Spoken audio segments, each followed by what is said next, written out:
Welcome. I would like to welcome you to episode 444 of the Unpopular Podcast. This is the man, the myth, the legend, Jalen Hunter. Here at the Unpopular Podcast, I'm going to ask you to agree with me. I'm asking you to hear me out. Let me take you on the trip that I had when I watched Team USA go against Serbia. When I tell you that was probably one of the most intense games I've ever watched as a basketball fan. Now, I've watched a plethora of basketball games. I've watched hundreds upon hundreds of basketball games, both men and women. But there was a different feeling watching that Team USA Serbia game. I'm not gonna lie to you, man. I will never accuse myself of being, patriotic. I support where I live, obviously. I care about my family, but I will never call myself patriotic. But the feeling that I had watching Team USA, man, I was 10 toes down for the United States, man. It was an incredible game, bro. Let's talk about the game, and let's talk about almost every aspect of this game. First, I want to address the people that are saying that, Team USA should be a cakewalk to get to gold, to ultimately win gold, and there shouldn't be any oppositions along the way, seeing as though me alongside a lot of people that obviously watch Team USA says that the world isn't necessarily close, and Team USA has the best team. I do admit that I am, and I've talked about this on several podcasts, but I am amongst the group of people that think while the world has close the gap on the United States, I think the United States is still a powerhouse in basketball. I still think when you line up the best players on the world and the best players in the United States, I still will go with the United States. Now, I do think that it's gotten closer, but I don't think that it's necessarily, I don't think the world has overtaken the United States. And I also understand that we're necessarily not living in that simulation. We're not living in that reality, meaning you're not lining up Nikola Jokic, Giannis Antetokounmpo, Shai Gilgeous-Alexander, Luka Doncic. You're not putting them on one team, which is another reason why I said that I think the United States is still the powerhouse in basketball, even though I will admit that the world has closed the gap. I still think the United States is number one, but the world is good. That's what, don't hear my criticism, or don't hear me say that the United States is still number one and think that the world is not good in basketball.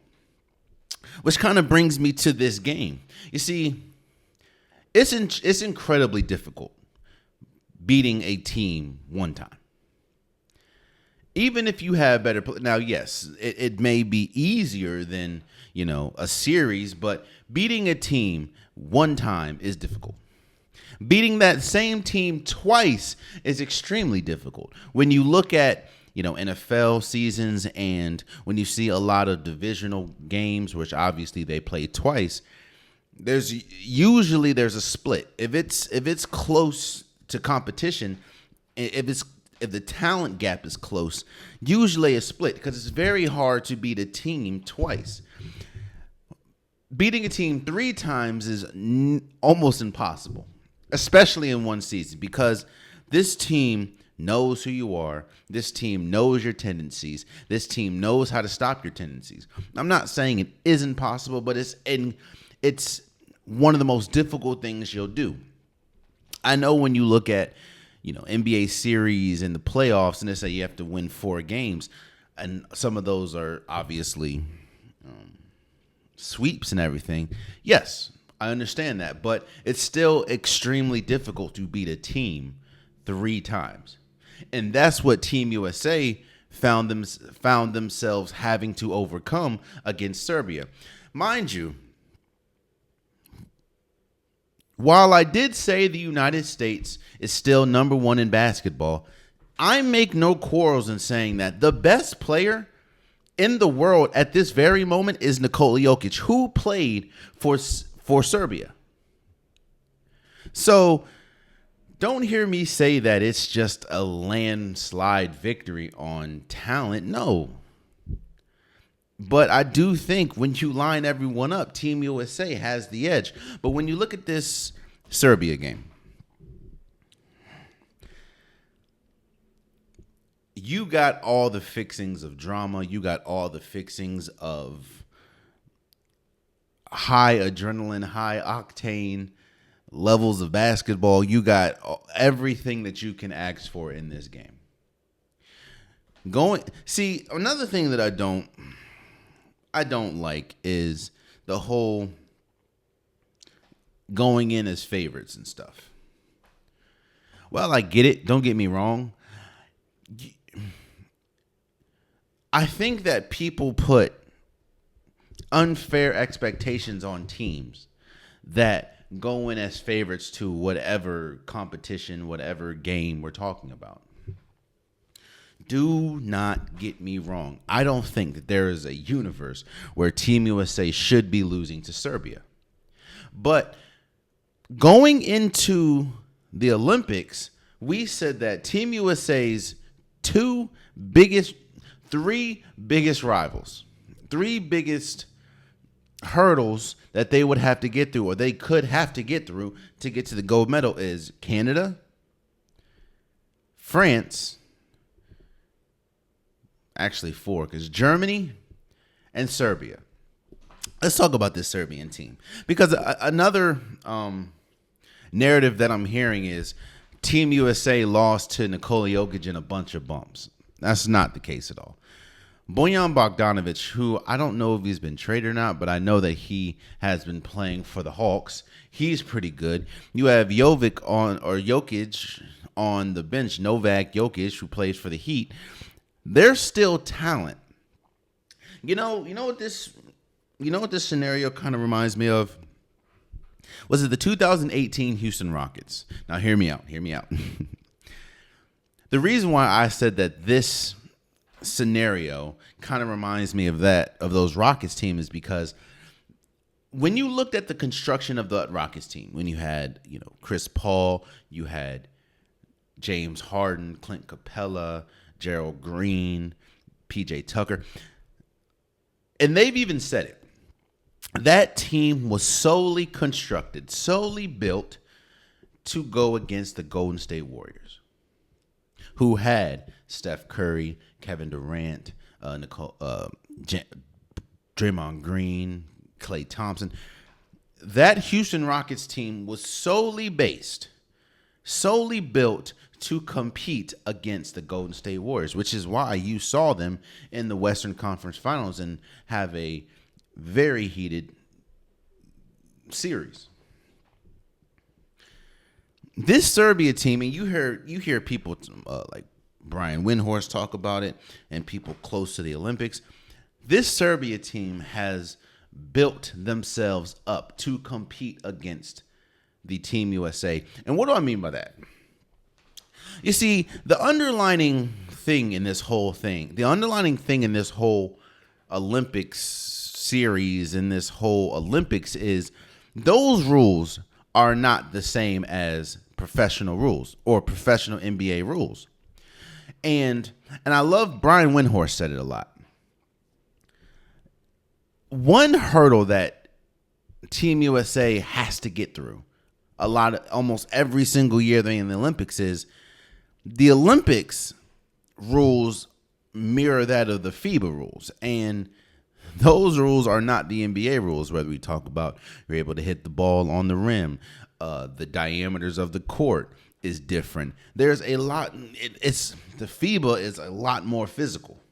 The Olympics let a lot more physicality go on than they do in the NBA, which is why you see the memes and you see people like Joel Embiid who try his hardest to, draw fouls, and he might embellish the contact, but those same things would get you 2 buckets at the free throw line in the NBA, where in FIBA they just tell you to get up. The Olympics, they say, "Come on, bro, let's get up." Well, there are some rules in the way the physicality is in FIBA that I love, and I wish the NBA would adopt that again. That's just not the case. So the way to, obviously, is to have the best players, but the way to advance in the Olympics, the way to advance in FIBA basketball is to have a physical team and a team that can shoot. And when you looked at that game, Team USA against Serbia for majority of the game was more physical than Team USA, and they were lights out from 3. In fact, Serbia hit 15 for 39 from 3, which is 38%. Now, I know Team USA hit 16 for 32, but we'll talk about that. So Serbia isn't a slouch. I know that a lot of their names are hard to pronounce, and they're not, the names like LeBron James, Steph, and those players, but Serbia they're no slouch. They're no hoe in this thing. So when Team USA got down as much as 17 points, I'm like, oh man, this is bad. You see, let me put you on the mind. Let me put you in the mind of a player that, let's say, is on the bench on Team USA when you're down 17. At first, there's a level of shock. There's a level of, wait, how the hell did we get here? How is it that we are Team USA? We are the better. We're supposed to be better. We are better. We have names upon names that are MVPs and future Hall of Famers. How are we down 17 points to Serbia? No offense to Serbia, but how are we down 17 points? So now this is somebody talking that has obviously played college basketball, never played the NBA, never played professional, but I know how it is to be the favorite going into a game and you find yourself down big. So there's a level of shock. Then there's a level of, all right, hold up. Then you start doing the math. How can we come back? How can we come back? What do we need to do to come back?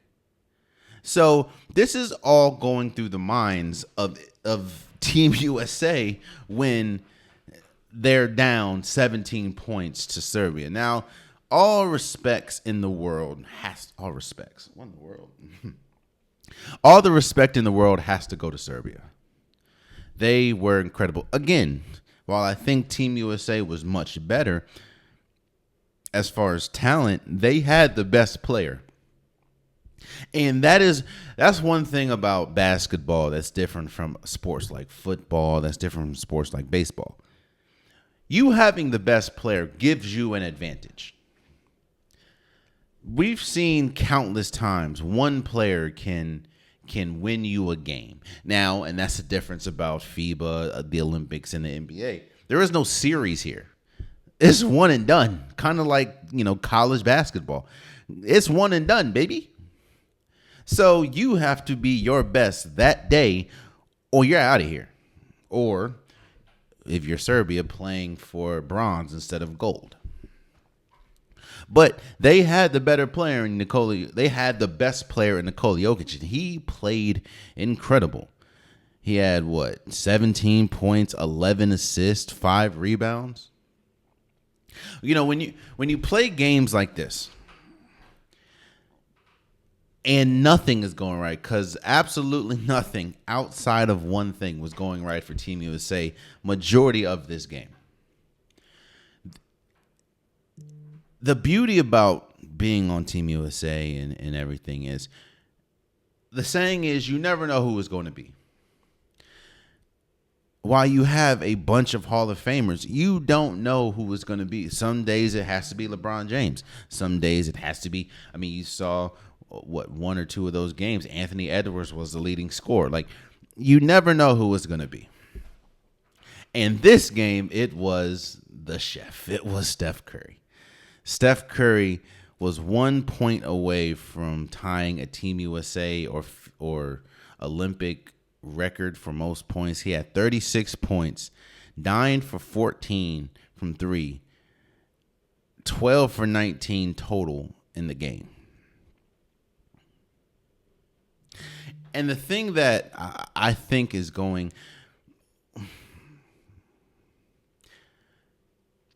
The reason why... Now, obviously, having 36 points was huge. But the reason why a lot of those threes were so big is because how timely they were. You know, the one thing that I will say, and the biggest accomplishment, the biggest congratulations I can give to Steph Curry is a lot of those threes that he hit were timed. Like, they needed it. It would either come after. First, he scored 14 of the first 15 points for Team USA.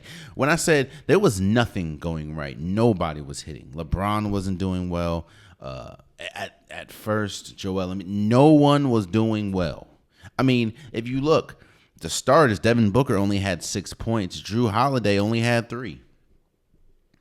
Nothing was going right for Team USA in the first, let's say, 2 quarters outside of Steph Curry. And his buckets were timely, man. Like, every single time. There were times, we talk about momentum, and the one reason why this game was so high octane and it got the blood flowing is, as an NBA fan, as a basketball fan, you can see when momentum, when the tide is shifting in any different direction. Meaning, you can tell when a team sees momentum. You can tell when a team is losing momentum. You can feel it. Momentum is literally a feeling. And a lot of those threes, which is why I was nervous as hell. I'm not going to lie to you. I will be completely honest. When Team USA went down 17 points and they were down, I think, 13 going into the fourth, I had no faith that they were going to win. Not because I don't think they're good, but because momentum. And here's the thing about flipping the switch.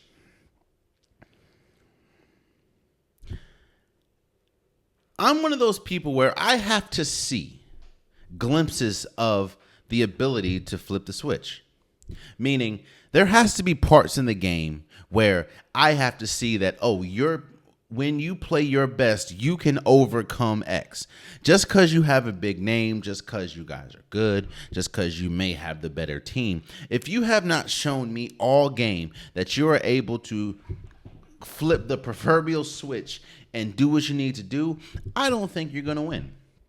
And while Team USA showed it, whether we talk about Steph Curry threes, whether we talk about the huge game that Joel Embiid had, especially in the fourth quarter, every single time Team USA made a run, Serbia made a run right back. Serbia matched that run, or Serbia hit a big three, or had an and one. So I'm like, all right, we gonna lose this jump, bro. And to me, I said it, man. I said it going into the Olympics. I said, arguably, now of course you have LeBron, you have Steph, but I think the most important player, the key player to winning gold is Joel Embiid. They know that too, because he's supposed to be playing for Cameroon or France, but they were able to lure him into Team USA. Because they know how important he is. Trust and believe. No offense to Anthony Davis. No offense to Bam Adebayo. Both who has been playing great in these Olympics. If we did not have Joel Embiid, it doesn't matter how great Steph Curry was, which it was important. If we didn't have Joel Embiid and Joel Embiid didn't have a big, 19 points, we would have lost. And that's even with LeBron James having, I think, the 4th triple-double in Olympic history. Steph Curry 1 point away from tying, or 2 points away from scoring the most points in Olympic history. We would have lost if it wasn't for Joel Embiid. and his massive contributions in the fourth quarter. And the fact that you have to match Nikola Jokic, who was the thing that helped, I guess, Team USA is he was in foul trouble.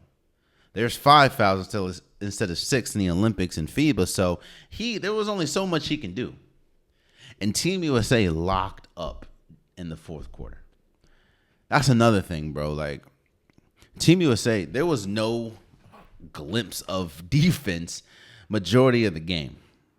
And I love what Brian Windhorst said because I couldn't really pinpoint it until he said it. Then I had to go back. I was like, yeah, he's absolutely right. I'm thinking to myself, one reason why I didn't think that they were going to win after being down 17 and looking back on the history of Team USA being down large and ultimately not really being able to come back and win, I'm like, how? You still have the better players. You still have the better team. How are you unable to? And what you see a lot of times, and Brian Windhorst pointed it out, so shouts out to him. What you see a lot of times is Team USA reverts to NBA rules. When you're down big, when you need a mean run, they usually revert to what they know in NBA. And again, I cannot stress to you enough. Olympics, FIBA is not the NBA. You have to, and shouts out to Team USA for staying the course. You have to continue to play FIBA way, because if you revert to NBA way, if you revert to your NBA mindset, I know it doesn't, if you don't understand, I know it might not sound cohesive, but trust me, there's a difference between NBA mindset and FIBA Olympic mindset. And that's what the NBA likes to revert to. So shouts out to them for not reverting to it, man. Yeah. I love the fact that the people that took it home, the reason why they were able to win is because of the old guard. The Steph Curry, LeBron James, and Kevin Durant came in, especially that fourth, and hit some major shots. This wasn't a team effort. I'll say this. This was a Herculean effort. The reason why they won is because of 4 players. Steph, LeBron, Joel Embiid, and Kevin Durant in the fourth quarter. Anthony Edwards didn't. He had 2 points. Anthony Davis, 2 points. Bam didn't score. Derek White played all the 7 minutes and didn't score. It was a combination of the older players, which was beautiful to see. Steph Curry had his Olympic moment. Now, speaking of Olympic moment, the person that we have to talk about now is Jason Tatum. Now, I'm not going to lie to you. There were multiple times in that game where I'm looking at the television and Team USA is down 14, 15 points, and they're struggling mightily defensively. They're struggling mightily, stopping the 3-point shot, fouling. They fouled a lot. In fact, did they show how many? They had 17 fouls. Now I think Serbia had a lot as well. Yeah, they had 20. But I'm just thinking like, why is Jason Tatum not in the game?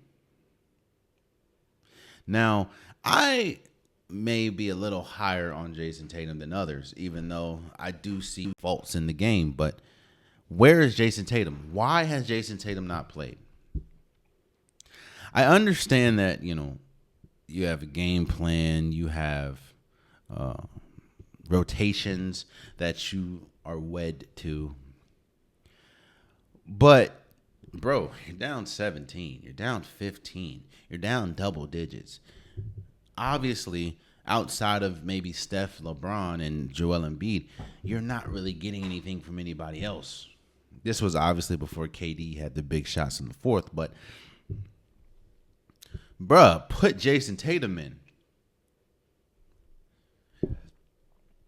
Now, obviously he didn't play. Him and Tyrese Halliburton. I kind of look at Tyrese Halliburton the same way that we looked at Christian Laettner when he was playing for Team USA. I don't expect Tyrese Hal. Actually, let me reverse. I thought that would be Derek White. I thought Derek White would be all right, you're on the team, you're a good practice squad, like Langston Galloway. Langston Galloway, he was on the Team USA practice squad. I think Noah, I forgot his last name, but he was on the practice squad as well. I thought Derek White was only going to get in when Team USA is up 26, 30, 35 points in the fourth. That's what I thought. I didn't think I didn't think Derek White was going to be a vital piece for this team, especially when there were multiple players that you could have got that's better than him. So the fact he was on, I was like, oh, okay, well, he must just be a happy to be here pick. I didn't think that was going to be both Tyrese Halliburton and Jason Tatum. The reason why so many people are focused on Jason Tatum and not Tyrese Halliburton, because they both didn't play, is because Jason Tatum, you can argue, is a top 5-6 player in the NBA. You know, he just came off of winning a championship, $300 million player, Sports Illustrated, 2K cover. He is obviously at the top of the mountain right now. And for the fact that type of player, especially when you see Derek White in the game playing a considerable amount, especially when you see Anthony Edwards, who I would say you can argue is close, if not better than Jason Tatum. He has 2 points. In fact, I think he had the same amount of turnovers as points. So I don't get it, man. Now, I will admit this. I think that the criticism, so there's criticism coming Steve Kerr's way for obvious reasons with the Jason Tatum situation. I think two things are true in this situation. I think that Steve Kerr has done an exceptional job coaching this team. You know, I think with the coaching staff that he has, having Ty Lue, having Eric Spoelstra, I think that the coaching staff has been great in a lot of areas. I was one of the people that thought Anthony Edwards should start. He's been great coming off the bench outside of obviously against Serbia. I think he's been great. I think there are areas where Steve Kerr has been great as a coach, especially some situations. Bro, there's a lot of coaches that would have mailed it in being down 17 against the best player in the world. But the fact that the plays that he drew up, the lineups that he finally was able to stick to some lineups, I respect Steve Kerr for that. But I do think that the criticism surrounding some of his lineups are fair. And I do think the criticism around not playing Jason Tatum is fair. Again, Jason Tatum, you can consider him a top 10 player in the league. How was a top 10 player in the league not getting minutes when Derek White is? And that's no offense to Derek White, but there are levels. And when you stack them up against each other, I don't think Derek White is on the same level as Jason Tatum, and that's just me. But again, shouts out to them, I guess. They were able to win. I was yelling, I was screaming at the TV. I was I was chanting USA. I never did that. Like it was major, bro. And I think that Team USA has played their hardest game. I think that Serbia game was the hardest game that they were going to play. Meaning the gold medal game against France, to me, is going to be a cakewalk. Because, it's a good story. Watching, Victor Wembanyama block every shot that known to man. them yelling at the camera when they hit a big shot. They beat Germany, which I was shocked about, seeing as though Germany was, I think, the gold medal winner for FIBA recently. It's a good story. But if you're Team USA, you don't really look too deep into France. But when you look at France, bro, they're struggling. Victor Wembanyama offensively has been horrible in at least pool play. I think he's like 1 for his last 15 from 3. Like, he has been trash. Now, defensively, he's been good, obviously blocking shots and stuff. But when we talk about offensively, he's been terrible. Yo, they benched both Evan Fournier and Rudy Gobert. So the fact that they made it to the gold medal game is shocking to me. I just think that whole luck is going to run out very quickly. I think Team USA, it's kind of like the 2018 championship. NBA championship. I think Golden State's biggest hurdle was the Rockets, which you saw in a very contested 7-game series. When you get to the NBA Finals against the Cavaliers, there's a reason why they swept them. Like, So, shouts out to Team USA for beating Serbia. Shouts out for Serbia. They were great, man. And I think the gold medal game, I'd be incredibly shocked if Jason Tatum doesn't touch the floor for this gold medal game, especially seeing as though I think it's going to be much easier. I think Serbia is a much better team, at least right now, than France is. That's just me. So, but shouts out to Team USA for winning, man. And speaking of that, I want to shout out a couple other people. Actually, obviously, we're moving forward. I want to shout out a couple other people for some of the feats that they've done. First, let me shout out Sydney McLaughlin.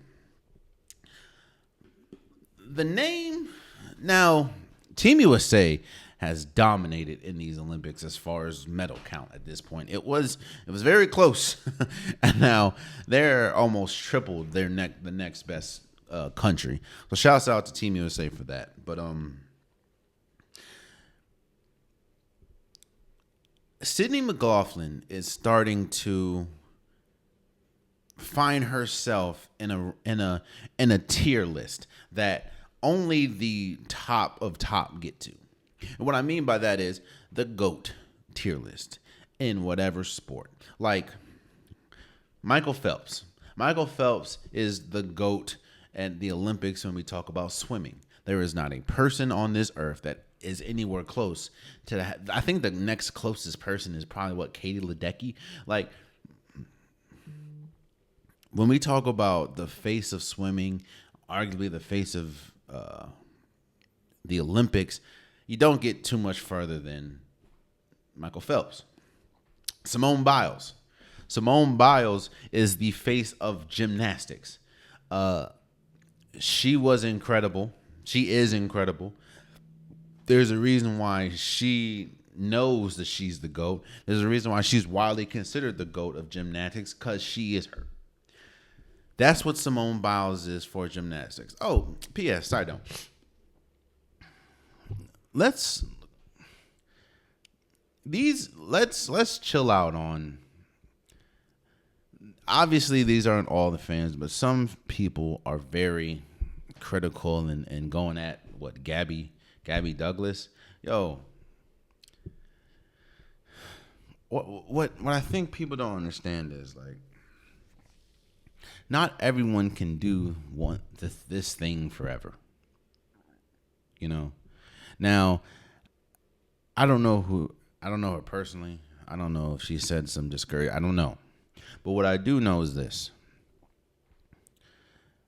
Gabby Douglas's success doesn't shadow, obviously, Simone Biles' success or anybody from Team USA's success. In the same breath, Simone Biles' success, Suni Lee, Jordan Childs, their success doesn't overshadow Gabby Douglas because she did it before. They're all different people. So for the people that are bullying Gabby Douglas, let's chill out, bro. It is never that serious, especially if we don't know them from a can of paint. Let that young lady live her life. She's, I think, 28, 27, 28. That's old for Olympics, for gymnasts. Let that woman live her life, bro. Like, what we talking about, man? But back to what I was saying. When we talk about gymnastics, Simone Biles is pretty much the face of Olympic gymnastics. Well, when we talk about track and field, preferably the hurdles, Sydney McLaughlin is starting to get into that class, if she's not already in that class of GOAT conversation. Almost every single time I hear Sydney McLaughlin, she breaks her own world record. I think she's broken her world record 6 times.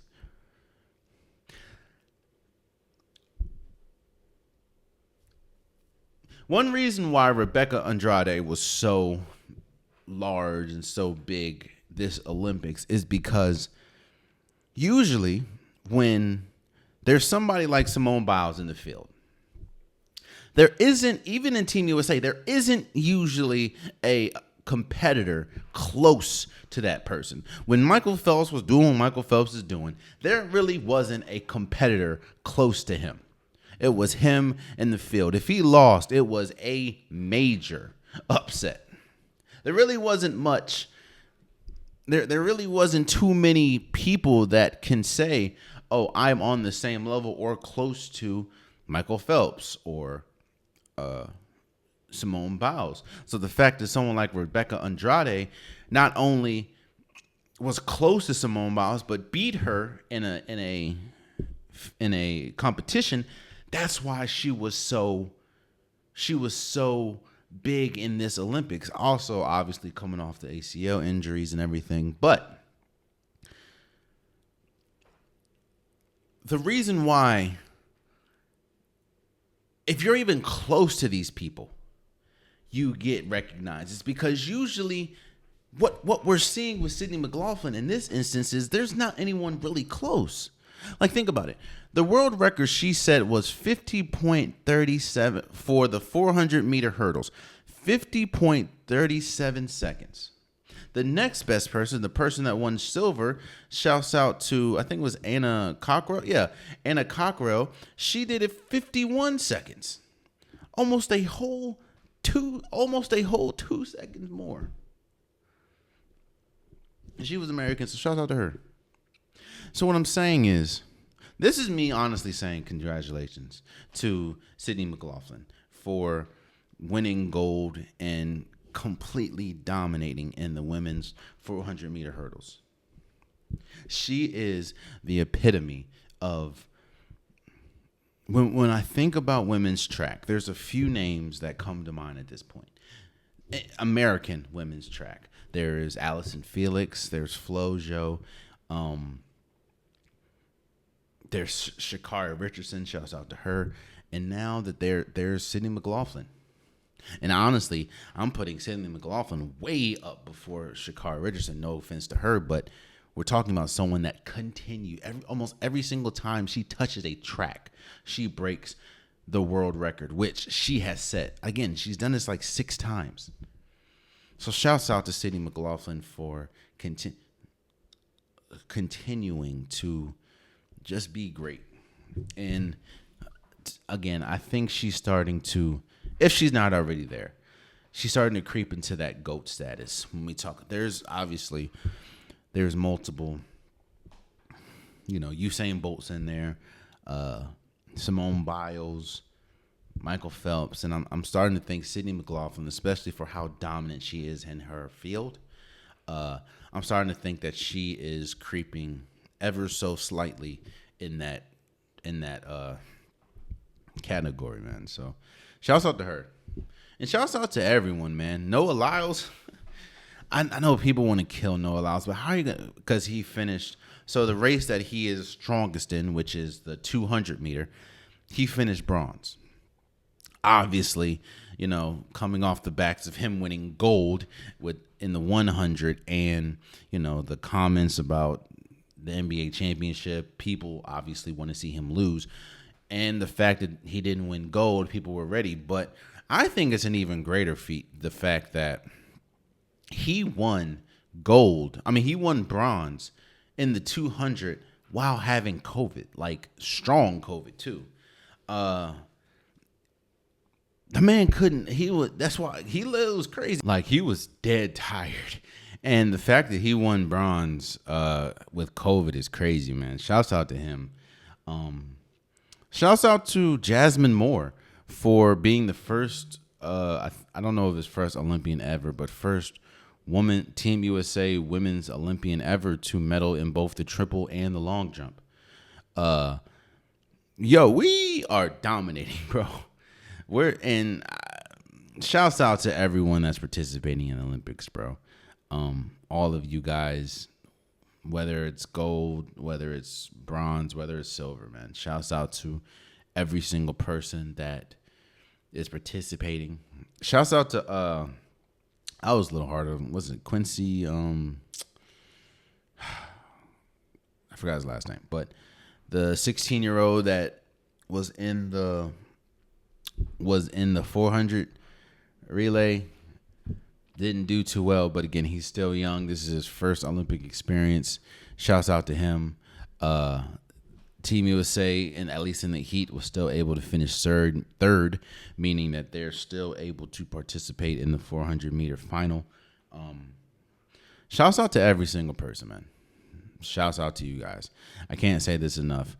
As a person that will never understand the feeling of playing in the Olympics, shouts out to you guys for being incredible at what y'all do. So, yeah, man, the Olympics is coming to a wrap soon, and obviously the next episode is Wednesday, so I'll be able to talk about both Team USA men's and women's, because the women yesterday was able to destroy Australia. They beat the brakes of Australia. And obviously today, Team USA men's will be playing against France. So in the championship, or for the gold medal game. So we'll talk about it on Wednesday. But shouts out to them, and shouts out to every single person in the Olympics. Let's move forward.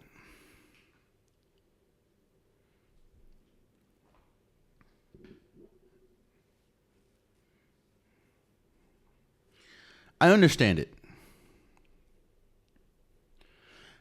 Now, I'm sure every single Cowboys fan that's listening to this is going to type furiously on their keyboard, either finally you see it, or how wrong I am, whatever.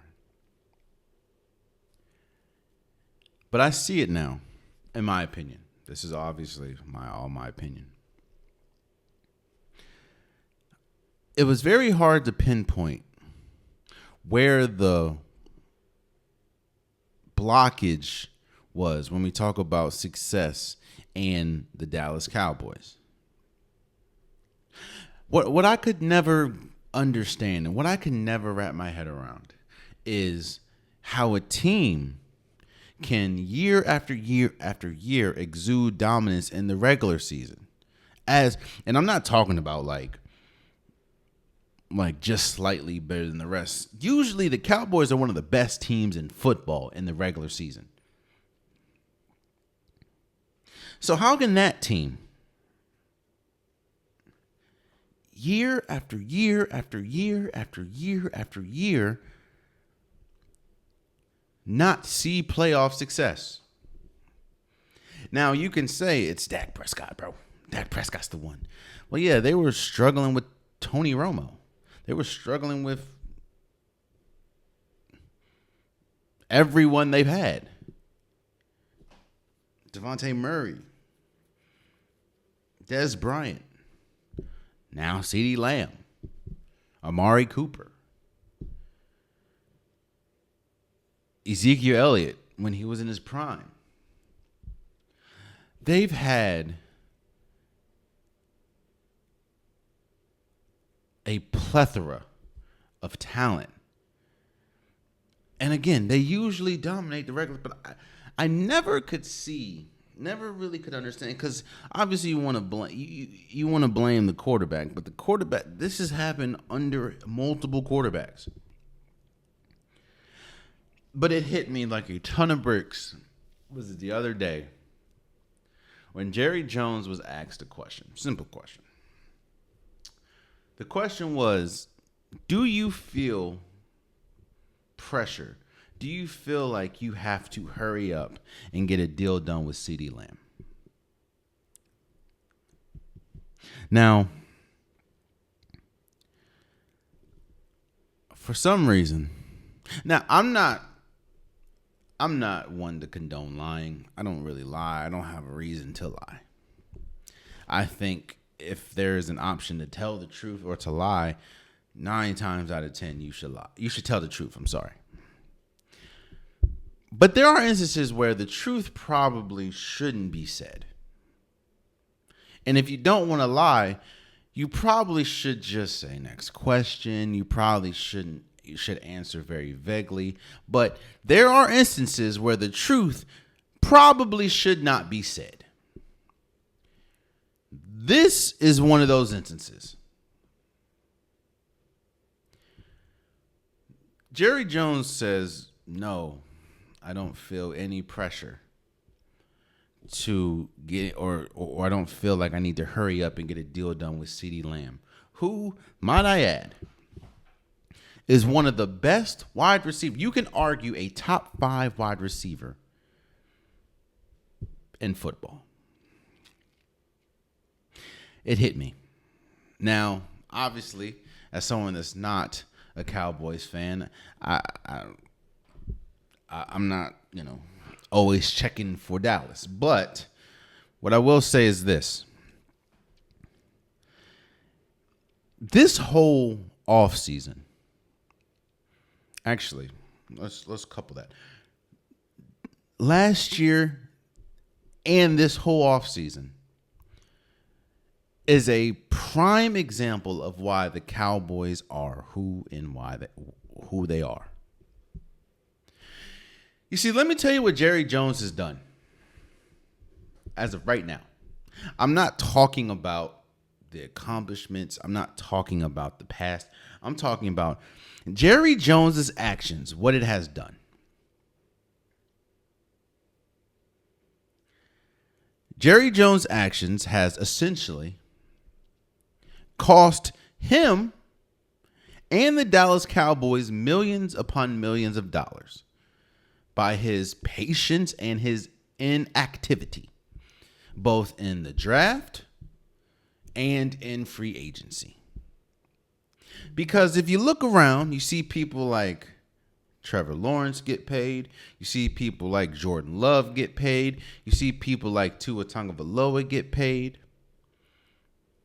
A couple years ago, you see someone like Lamar Jackson get paid. You see someone like Jalen Hurts get paid. You're seeing this. And with all these names, the market keeps getting reset. But you know what all those names have in common? They do not play for the most profitable team in football, which is the Dallas Cowboys. You know who does? Dak Prescott.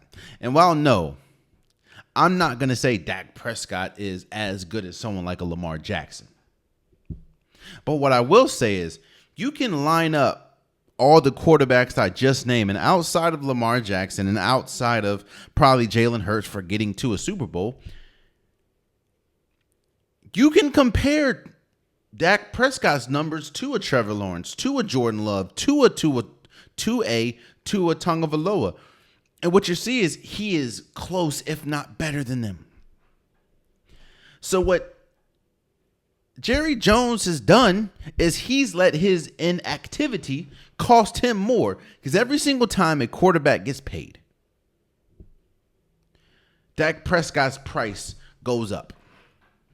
And one thing that we know about football religiously is if your quarterback is making the most money, a max deal, outside of one person, which is Patrick Mahomes, usually your team is not a Super Bowl caliber team because you can't afford money elsewhere to make the team better. Then you get to CeeDee Lamb, who is the Dallas Cowboys offense outside of Dak. They don't have, I mean, you had to bring Ezekiel Elliott back, but he's not the same, obviously. They do not have a reliable offense outside of CeeDee Lamb. And you come out and say that it's not a big priority when it's clearly a priority to him, seeing as though I think he's holding out.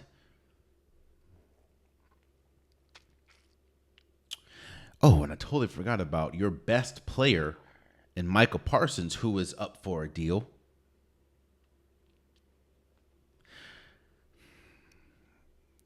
I've asked this question on this podcast multiple times now.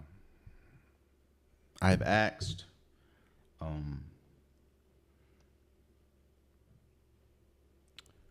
how can you tell if your franchise is a poverty franchise?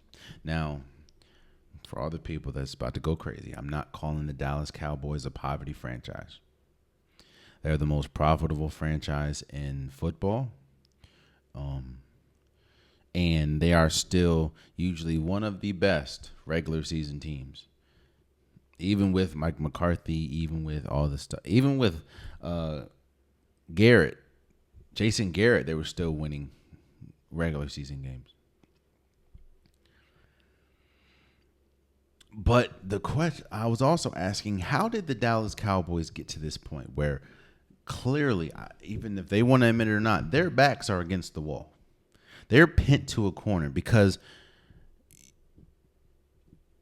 it's almost a foregone conclusion at this point that you're going to lose one of your big three. You're going to lose either Dak Prescott, CeeDee Lamb, Micah Parsons.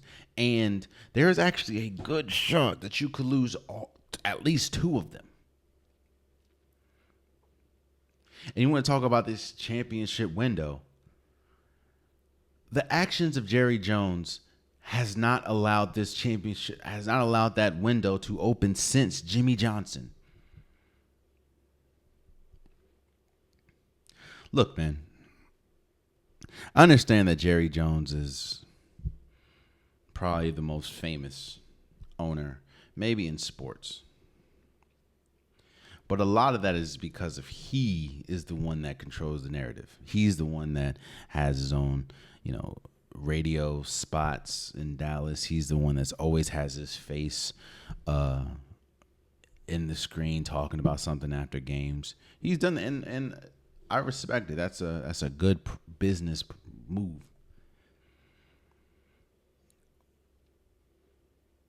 But when you have a layup, and the layup is, do you feel a sense of urgency to get a deal done with CeeDee Lamb, who is your offense, especially when you see the inactivity that you've had this offseason? Maybe the best thing to do is not answer truthfully. Which I didn't even mention prompted CeeDee Lamb to respond with an LOL on Twitter. Oh, and Michael Parsons retweeted what CeeDee Lamb said.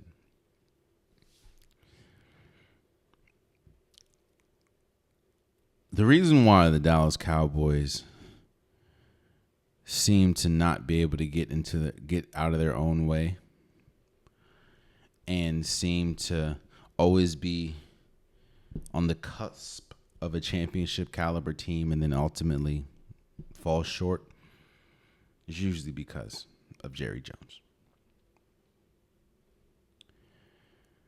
And until that changes, which, he's the owner, it ain't going to change.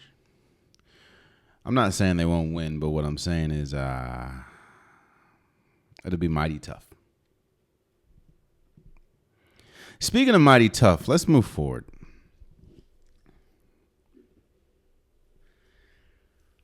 I think this is a huge year, a very important year for Justin Fields. To me, this is a make or break a career year for Justin Fields. I think the same is kind of the same for Russell Wilson, but not on the same scale. You see, Russell Wilson has a career that he can fall back on. He's been to 2 Super Bowls, won one of them. He's made a enormous amount of money in his career. I know what happened in Denver wasn't good, but he may be Hall of Fame. I don't know about first ballot at this point, but he may be Hall of Fame worthy.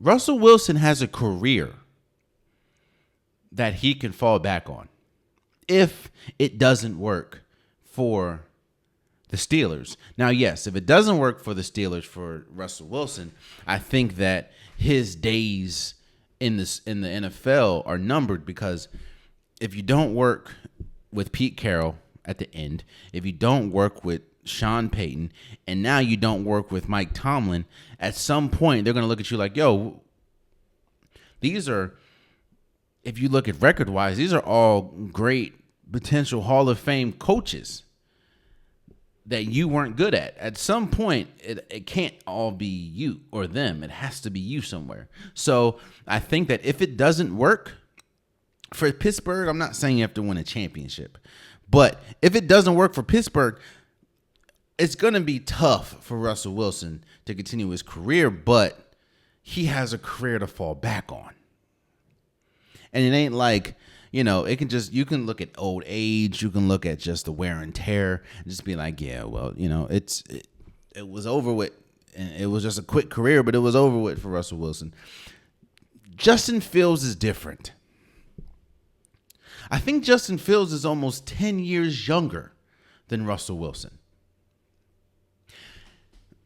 As much as this is supposed to be a rejuvenation for Russell Wilson, the same can and should be said for Justin Fields.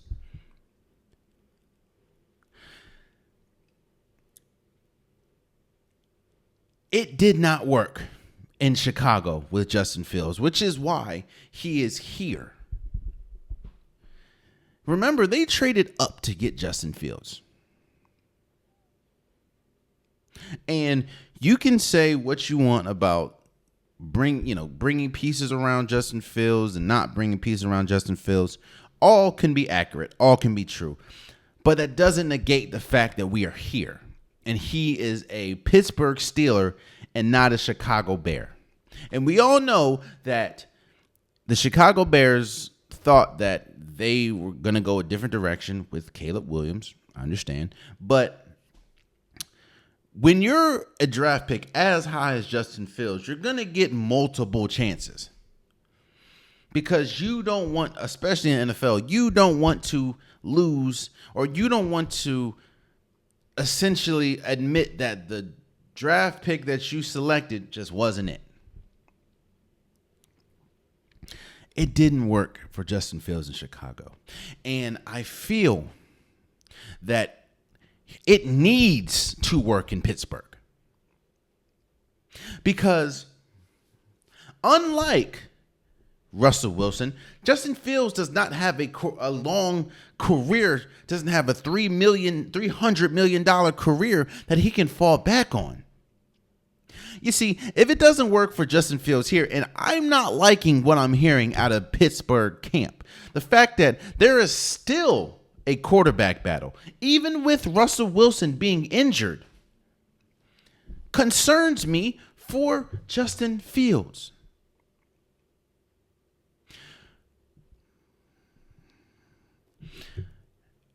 Because unlike Russell Wilson,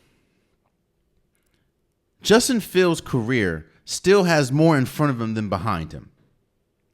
And if it doesn't work here, Justin Fields, I think, would put himself into a journeyman backup category, which is tough to do. Which is what you saw Teddy Bridgewater find himself in, which is what you saw Tyrod Taylor find himself in, which is what you see Jameis Winston finds himself in right now. Because there's nowhere Russell or Jameis Winston can go right now and you think, oh, he's a starter. No. Justin Fields' career, to me, hinges and banks on this season. As much as I may like Russell Wilson, I think that Russell Wilson had a bad rap in Denver. I don't think that they surround him with the pieces that he needed. And I do think that there were some things that were shady, and Russell Wilson has some blame to, it's not just all them. But what I'm saying is, bro,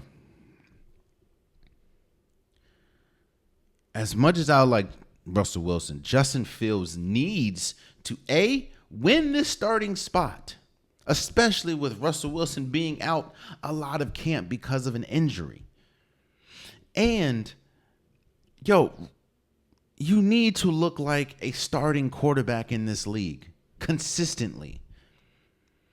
Because trust and believe, if it does not work here, it is not going. I think he will lose he will lose any credibility to be a starting quarterback.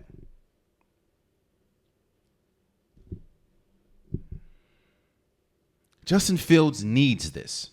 He needs this to go right. Because I promise you, his career is essentially over. I'm not saying that he won't be an NFL player. I'm not saying that if it doesn't work in Pittsburgh, it's done. What I'm saying is, I don't know any situation where he would be a sought-after quarterback if it doesn't work here. Seeing as though almost all the cards that's put in his hands right now should be book-winning cards. He should dominate. Look, you're younger than Russell Wilson. You're you're healthier than Russell Wilson right now. You didn't have as bad a season as Russell Wilson had last season, or no, the season before last.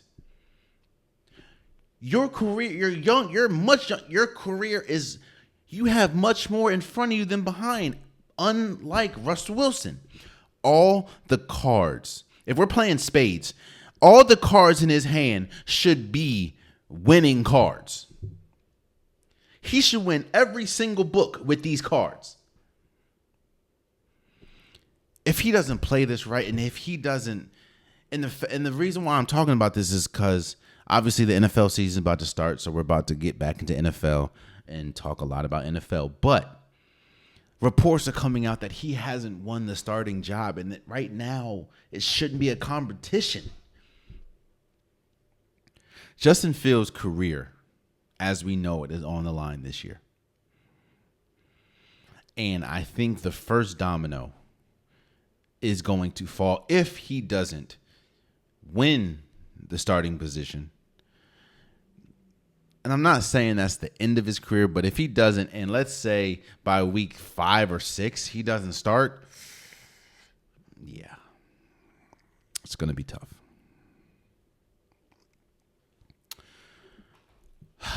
But there you have it. That's been today's episode. Oh, man, hold up. My fault, y'all.